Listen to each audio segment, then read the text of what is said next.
नमस्कार भावांनो, हिंदी केसरी मैदानामध्ये आपलं सर्वांचं स्वागत आहे। तर भावांनो, आज लीम येथे भव्य दिव्य असं ओपन बैलगाडी शर्यतीचं मैदान संपन्न होत आहे आणि या मैदानामध्ये आपला सर्वांचा लडका या बैलगाडीच्या शर्यत क्षेत्रातला देव रुस्तम द्वादशी हिंदी केसरी बकासूर पळण्यासाठी गेला होता आणि आपला बकासूरचा पैरा होता तो म्हणजेच बाब्यासोबत। मागील मैदानामध्ये बकासूर आणि बाब्या पळताना दिसणार होते, परंतु तिथे बकासूर आणि दुर्गा पळाले आणि गुलालाचे मानकरी ठरले।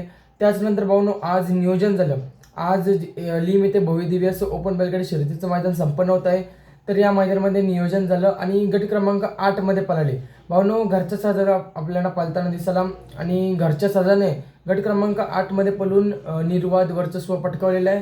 म्हणजेच आपला सर्वांचा लडका या बैलगाडीच्या शर्यत क्षेत्रातला देव रुस्तम द्वादशी हिंदी केसरी बकासूर गटपास झालेला आहे। आज चांगलं स्पीड लागल्या गाडीला। जेव्हा गाडी पळाली तेव्हा गाडी गुलालाची मानकरी ठरलेली अशी गाडी पळताना आपल्याला दिसाली। भावांनो, नक्कीच आज या बकासूरचं स्पीड पाहून वाटते आज देखील गुलाल करेल। आज कसे स्पीड लागले ते तुम्ही कमेंटच्या माध्यमातून कळवायला विसरू नका। आणि बकासूर आपला आज गटपास झालेला आहे। बकासूरला आपण सेमीसाठी नक्कीच शुभेच्छा देऊया भावांनो। आज स्पीड देखील चांगलं लागलं। आज अचानक नियोजन झालं भावांनो आणि आज गट क्रमांक 8 मध्ये पळून गटपास झाले।